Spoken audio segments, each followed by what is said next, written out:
전서가 마지막이 됩니다. 베드로 전서가 마지막이 됩니다.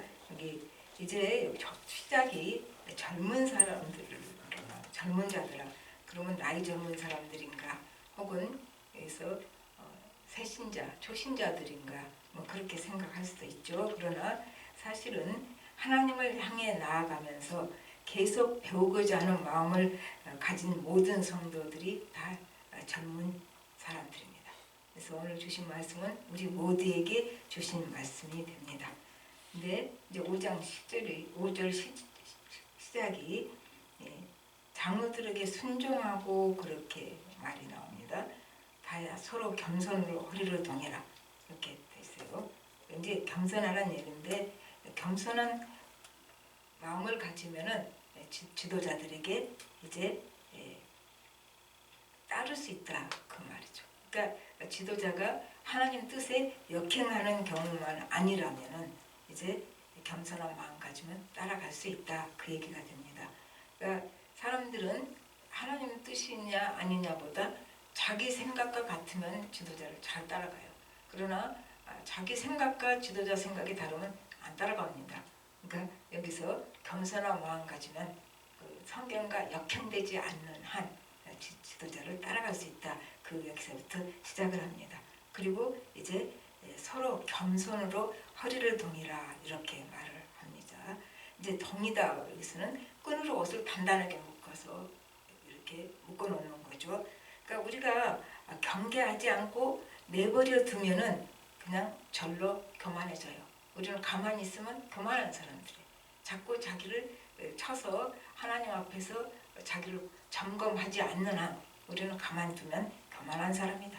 그래서 이제 경계를 해서 옷을 단단하게 묶어라, 그렇게 허리를 동이라는 표현으로 바꿨습니다. 근데 여기서 나 재미난 말이요, 서로 그랬지. 5절에 서로 겸손으로 허리를 동이라. 그러니까 서로 겸손으로 허리를 겸손하면 동행이 편안합니다. 동행할 때 두 사람 다 겸손하면 편안하다. 그래서 부딪힐 일이 있지요. 우리가 같이 부딪혀도 서로 겸손하면 서로 입장을 이해해주고, 그래서 그냥 결과가 좋게 다시 편안해집니다. 그런데 여기서 서로 겸손하면 밖으로 보면은 서로 교만하면 어떻게 될까요? 서로 교만하면 반드시 부딪힙니다. 그리고 부딪혀서 해결이 안 납니다. 그러니까 이 서로가 굉장히 중요해요. 한 사람이라도 겸손하면 이게 어떻게 그래도 그럭저럭 꿰매어지는데, 같이 교만하면 끝장이 나는 거죠. 그리고 이제 거기 또 겸손의 보상이 나옵니다. 이렇게 보십시오. 겸손으로 허리를 동이라. 하나님은 교만한 자를 대적하시되 겸손한 자들에게는 은혜를 주시느니라. 제일 큰 보상이 뭡니까? 은혜예요. 하나님 앞에서 우리가 겸손한 자에게는 은혜를 베풀어 주신다, 그 말이죠. 그래서 야고보서 4장 10절에서는 주 앞에서 낮추라, 그리하면 주께서 너희를 높이시리라.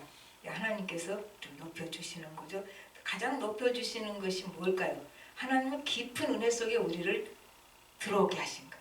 그게 사실은 제일 높아요. 우리는 높다 그러면 우선 세상적인 높은 것만 생각하잖아요. 그런데 하나님이 나를 높여주신 것은 네가 많이 자랐구나, 나를 더 많이 알려주마, 그리고 하나님께 더 가까이 불러주시고 하나님의 은혜를 더 베풀어 주신 거, 그거 제일 많이 높여주신 거죠. 그래서 하나님께서 은혜를 주시는 것이 이제 저 보상이 됩니다. 그리고 우리가 이 겸손한 모범을 어디서 찾아요? 예수 그리스도. 빌립보서 2장 6절부터 10절을 조금 잘라서 내가 요약을 해봤습니다. 그는 근본 하나님의 본체시나 하나님과 동등됨을 취할 것으로 여기지 아니하시고 오히려 자기를 비워 종의 형체를 가지사 사람들과 같이 되었고, 8절에는 죽기까지 복종하셨고, 또 9절에는 이러므로 하나님이 그를 지극히 높여 모든 이름 위에 뛰어난 이름을 주사, 10절에 모든 무릎을 예수님의 이름에 꿇게 하시고, 예수 이름에 꿇게 하시고, 하나님께서 이렇게 높이신 거죠. 그러니까 모든 이름에 뛰어난 이름이 뭡니까? 주죠. 우리가 하나님을 주라고 부르잖아요. 주라고. 그 이름을 하나님께서 예수님에게 주신 거죠. 제일 높은 이름을 주신 거죠. 그리고 모든 무릎이 온 세상 것에 한 개 하나도 안 빼고 그 예수님 앞에 이름 앞에 무릎을 꿇게 하셨다. 이렇게 하나님께서 높이신 거죠. 그러니까 예수님은 가장 겸손하셨고 그래서 하나님이 그분을 가장 높이셨다. 이렇게 되죠. 누가복음 14장 11절에서는 무릇 자기를 높이는 자는 낮아지고 자기를 낮추는 자는 높아지리라. 스스로 높아지려고 하면 어떤다고요? 안 높아져요. 자기 스스로 높아지려고 하면은 하나님께서 낮춰버리신다. 이렇게 되죠. 그러면 내가 아무리 높아지려고 발버둥을 쳐도 하나님이 낮추시면은 안 높아져요. 아무리 안간힘을 써도 하나님이 낮추면 절대로 안 높아진다. 얘기가 되죠. 그런데 또 반대로 하나님께서 높이시면 사람들이 아무리 끌어내려도 내려가지지가 않는 거죠. 못 낮추는 거죠. 야고보서 4장 10절에는 그 말씀이 나옵니다. 주 안에서 낮추라. 그리하면 주께서 너희를 높이시리라. 그러니까 하나님이 높여주는 사람이 돼야 되는 거죠. 이제 6절을 이제 보면은 그 말씀이 정확히 나옵니다. 그러므로 하나님의 능하신 손 아래에서 겸손하라. 때가 되면 너희를 높이리라. 내가 이렇게 겸손해졌는데 하나님이 안 높이시네요. 때가 안 됐네요. 그때는 어딜까요? 하나님의 때죠. 그리고 그때는 내가 진짜로 겸손했을 때가 하나님의 때가 됩니다.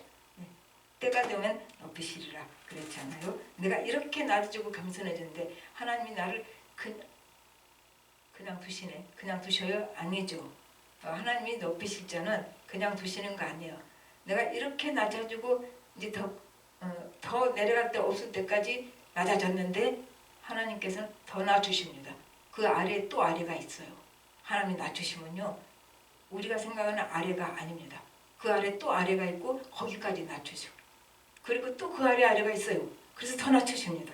그래서 그것이 때가 되면 그러면 하나님의 때에 내가 정말 하나님이 아무리 내가 높은 상태에 하나님 있게 할지라도 그래도 내 삶과 내 인격이 늘 겸손한 마음 가질 때 이때가 하나님의 때가 아닐까요? 이거는 때를 어떤 때라고 정확히는 안 나와요. 그러나 우리가 그걸 유추할 수 있어요. 때가 되면 높이신다. 내가 이만큼 낮았으니까 높이실 거다. 그런 착각입니다. 정말로 하나님이 보시기에 네가 진짜 낮아졌다. 그때가 그때입니다. 하나님이 높이시는 때입니다. 늘 겸손한 마음을 가지라는 얘기가 되는 거죠. 그래서 기독교의 최고의 덕은 겸손입니다. 최고의 법은 사랑이고 이 겸손이요. 제가 지금 조금씩 빼고 뽑은 거예요. 진짜 성경에 겸손을 그렇게 많이 강조를 합니다. 그럼 왜 그래요? 우리가 안 겸손하니까 그렇겠죠.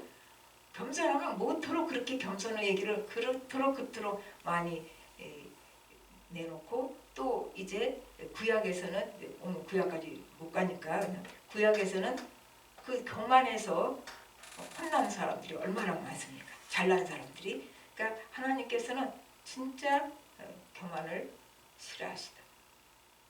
우리 잠언서 16장에서도 배웠잖아요. 16장 5절에 우리 열심히 암송했잖아요. 무릇 하나님께서 교만한 자를 미워하시나니 하나님은 사랑이시는데 교만은 정말 싫어하신다는 얘기죠. 왜냐하면 그 교만을 왜 그렇게 싫어하실까? 진짜 교만은 하나님 위에 자기가 자꾸 올라가는 게 교만이에요. 그래서 하나님이 미워하신다는 표현까지 하시는 거죠. 그러니까 우리가 겸손은 늘 우리가 겸손한지 안 한지를 자기 자신을 점검해야 되죠. 점검 안 하면 가만히 있으면 어떡한다고요? 저절로 교만해지니까. 그게 우리 원성품이다 그 말이죠. 그 다음에 7절을 보면은 뭐라고 써졌습니까? 너희 염려를 다 주께 맡기라. 이는 그가 너희를 돌보심이라. 왜 겸손 얘기를 하다 갑자기 맡기라 그래요? 왜냐하면 겸손하면 맡길 수 있으니까 연결이 됩니다. 맡기라. 앞에 계속 겸손 얘기하고 그 다음에 맡기라. 그 말은 네가 겸손하면 너희 염려를 주께 맡길 수 있다. 왜 못 맡길까요? 하나님을 온전히 신뢰 않지요. 그러니까 못 맡기죠. 이거 하나님께 맡겼다가 될 일이 아니야. 이게 교만인 거야. 하나님께만 맡기면 나는 도저히 죽었다 깨어나도 방법이 없지만 하나님이 하실 거예요. 이게 겸손한 마음 아닙니까? 그래서 겸손해야 맡길 수 있으니까 그 다음에 이렇게 맡기라는 얘기가 나옵니다. 시편 37편 5절에서는 너희 길을 여호와께 맡기라. 그를 의지하면 그가 이루시고. 맡기면 어쩐다고요? 그가 이루신다고. 이게 의지나 맡기나 다 같은 얘기예요. 우리가 하나님을 정말로 맡기고 의지합니까? 말로는 그렇게 해요. 기도할 때도 막 그렇게 하고. 그런데 우리 속에서 치고 있는 건 아니죠. 혹시라도. 이거 내가 그래도 어떻게 해봐야 뭐가 되지. 이거 그냥 맡기고 내버려 뒀다가는 뭐가 안 될 것 같은 거죠. 이게 얼마나 교만한 마음입니까? 온전히 맡기면 온전하게 해결이 되는데 아직도 쥐고 있는 거. 그게 교만한 마음이다. 그 말이죠. 그래서 우리가 맡길 때는 하나님이 이루신다는 거. 그러니까 내 힘으로 하겠다고 붙들고 씨름하고 고집 부리면 그러면 최종 책임을 누가 져야 돼요? 내가 책임져야 돼. 우리 책임질 수 있는 사람입니까? 우리는 오늘 밤에 데려가면 그냥 갈 사람들이에요. 뭘 우리가 책임져요. 그런데 내가 하겠다고 끝까지 고집 부리면 그거는 내가 책임을 져야 하는데 우리는 책임을 질 수 없는 사람이라는 거죠.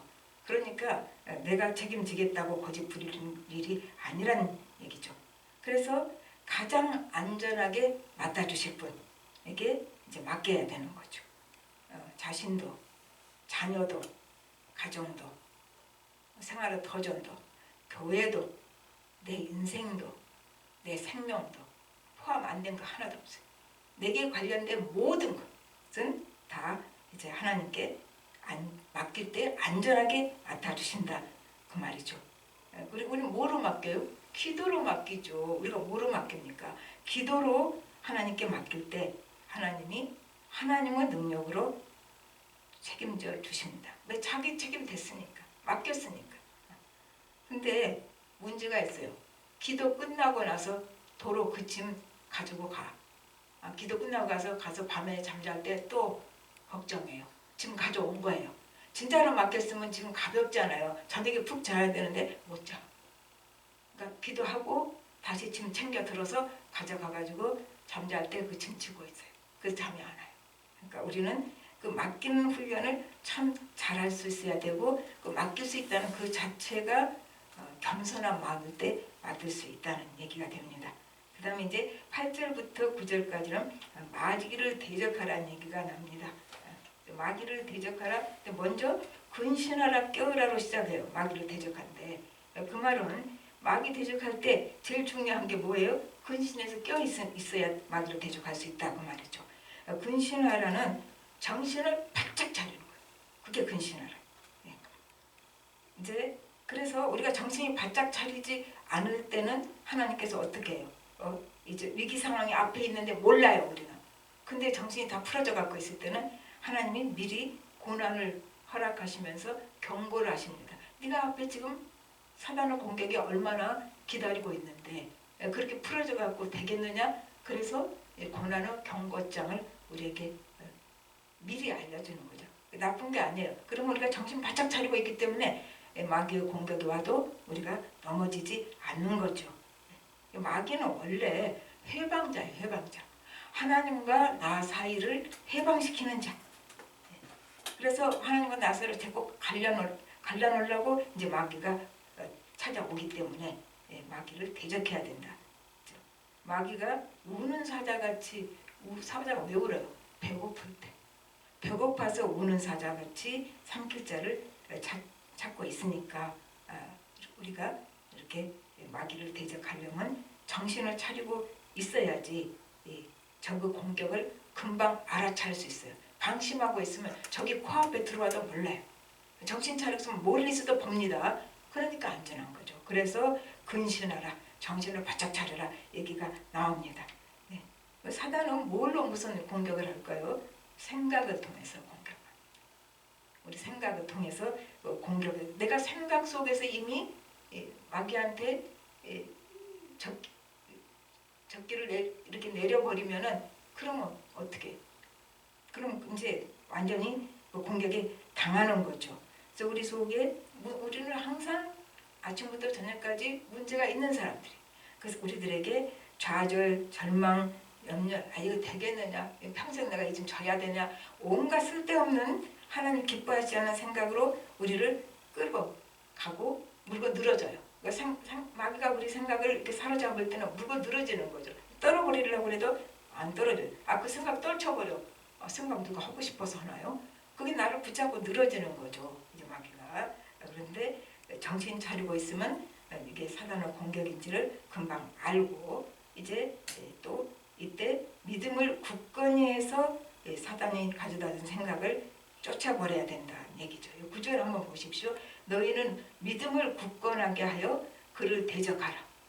이는 세상에 있는 너희 형제들도 동일한 고난을 당하는 줄을 아니라. 이렇게 있죠. 이제 믿음을 굳건히 한단 말은 뭐예요? 나도 믿음을 굳건히 하고 싶은데 어떻게 해야 믿음이 굳건히 됩니까? 이제 그 믿음이란 것은 예수님이 십자가에서 사단의 세력을 꺾어버렸고 승리하셨고 그리고 우리를 승리하게 하신다는 거죠. 예수님의 승리는 바로 우리의 승리로 연결된다는 거. 이것을 믿음으로 예수님 승리가 내 승리가 된다는 그 확실한 믿음을 가지고 마귀를 대적해야 되는 거죠. 그래서 로마서 8장 37절에는 그러나 이 모든 일에 우리를 사랑하시는 이로 말미암아 우리가 넉넉히 이기느니라. 그러니까 예수님이 사단의 권세를 꺾어버렸기 때문에 우리에게 그 승리를 보장해 주신 것이고 또 하나는 뭐예요? 우리를 끝까지 사랑하시는 그 주님의 사랑이 있기 때문에 그래서 우리가 이것을 가지고 이 믿음을 가지고 이것을 더 굳세게 해서 마귀를 대적해야 된다는 얘기가 됩니다. 철로 역정에서는 크리스찬이요 우리랑 똑같아요. 그렇게 똑똑하고 잘나고 담대하지 못해요. 우리처럼 겁도 많고 잘 안 되는 크리스찬 그 주인공이. 그래서 우리는 참 은혜가 됩니다. 이제 어느 시점에 갔는데 이제 앞에 사자 2마리가 으르렁거리고 있는 것. 간담이 선을 했죠. 그 혼비백산에서 아이고 나 죽었다. 그리고 눈을 감고 그리고 눈을 떠서 가만히 정신을 차리고 보니까 사자 2마리가 기둥에 매여 있어. 사단은 그렇다는 얘기죠. 우리에게 으르렁거리고 겁주고 금방 내가 이제 끝났구나 그런 공포감을 갖게 만드는데 사실 보면 묶어 있는 거죠. 예수님이 묶어 놓으신 거죠. 사단의 세력을 묶어 놓으셨다고 말해요. 그러니까 겁은 주되 우리를 망하게 할 수는 없어요. 하나님 우리를 지키시기 때문에. 요한일서 5장 18절에는 이 말이 나옵니다. 하나님께로부터 나신 자가 그를 지키심에 악한 자가 그를 만지지도 못하느니라. 사자가 으르렁거려도 우리를 만지지도 못하는 거예요. 마귀가 으르렁거려 우리를 삼키려고 해도 만지지도 못한다. 왜요? 기둥에 묶여 있잖아요. 나는 그래서 이 대목도 참 항상 기억이 나요. 그래 사자는 으르렁거리고 내 앞에 우는 사자같이 나를 삼키려고 하지만 넌 기둥에 묶여 있잖아. 크리스찬이 본 것, 철로역정 주인공 크리스찬이 본 것이 기둥에 묶여있는 사자가 우리를 어떻게 망하게 할 수 있겠습니까? 겁은 줄 수 있죠. 우리를 공포감을 갖게 할 수도 있고 더구나 기둥에 묶여있다는 걸 모를 때는 큰일이죠. 그러나 우리는 믿음의 눈으로 볼 때 이미 기둥에 묶여진 사자. 그걸 다시 말로 바꾸면은 십자가에서 예수님께서 그 권세를 꺾어버린 마귀 이렇게 되는 겁니다. 그래서 이제 사단의 세력을 이기는 제일 좋은 방법. 야고보서 4장 7절. 그런즉 너희는 하나님께 복종할지어다. 마귀를 대적하라. 그리하면 너희를 피하리라. 싸울 필요도 없네요. 마귀를 이기는 방법, 싸울 필요도 없이 이기는 방법, 하나님께 순종하는 거죠. 우리가 교만하면 사단의 대적에 문제없이 무너집니다. 내가 당하게 돼 있어요, 교만하면. 그러나 겸손하게 하나님께 순종할 때 사단이 그리고 대적할 때 사단이 피한다고 그랬어요. 사단이 질 것이다가 아니라 지금 그냥 아유 너는 내가 못하겠다. 네가 믿는 하나님, 네가 하나님을 그렇게 붙들고 있기 때문에 나는 너한테 손 못 대. 그리고 자기가 스스로 피한다 얘기가 되죠. 싸울 필요도 없이. 그래서 사단과 제일 싸우는 최고 비결은 뭐라고요? 하나님께 순종하는 거. 겸손해야 순종할 수 있지요. 겸손해서 순종하는 거다 얘기가 됩니다. 자, 이제 또 10절 한번 보실까요? 모든 은혜의 하나님 곧 그리스도 안에서 너희를 부르사 자기의 영원한 영광에 들어가게 하시니까 잠깐 고난을 당한 너희를 친히 온전하게 하시며 굳건하게 하시며 강하게 하시며 혀를 견고하게 하시리라. 이렇게 되죠. 은혜의 하나님. 왜 은혜의 하나님이에요? 곧 그리스도 안에서 우리를 부르신 하나님. 그러니까 우리를 부르신 게 가장 큰 은혜예요. 거기서 은혜가 시작을 하잖아요. 나중에 우리를 영광에 들어가게 하시고 이렇게 하시고 이렇게 하시고 함께 계시고 시작은 어디예요? 우리를 부르신 거. 부르심이 없으면 시작이 안 되잖아요. 나머지는 그 다 과정이에요. 그래서 하나님이 우리를 부르신 것 자체가 가장 큰 은혜고 은혜의 시작이다는 얘기죠. 그래서 그 얘기가 나와요. 그 하나님이 우리를 영원한 영광에 들어가게 하십니다. 근데 그 과정에서 뭐라고요? 잠깐 당한 고난이 있다. 10절에 그 있잖아요. 들어게 하신 이가 중간에 보십시오. 잠깐 고난을 당한 너희를 잠깐. 성경은 잠깐이라고 그랬어요. 나는 아무리 봐도 잠깐 아닌 것 같은데 우리가 고난 당할 때는 잠깐 아닌 것 같아. 긴 것 같잖아요. 근데 이 베드로 사도는 잠깐 당한 고난이라고 합니다. 왜냐하면은 영원한 고난은 없으니까. 그리고 고난에는 반드시 끝이 있기 때문에 잠깐 당한 고난이라고 합니다. 그러면 우리를 이렇게 은혜의 하나님이 그리스도 안에서 우리를 부르시는 은혜를 주셨다면 그냥 재밌게 살다 영원한 영광에 들어가게 하시지. 그렇게 안 하시죠. 하나님은 그 과정 중에서 영광에 온전하게 들어가는 그 과정 중에서 우리는 이 고난이라는 과정을 통로를 겪게 된다 그 말이죠. 그리고 이 고난을 하나님께서 허락하신 것은 우리를 여기는 여러 가지 나왔어요. 온전하게 하시며 굳건하게 하시며 강하게 하시며 털을 견고하게 하시리라. 다 같은 말 아닐까요?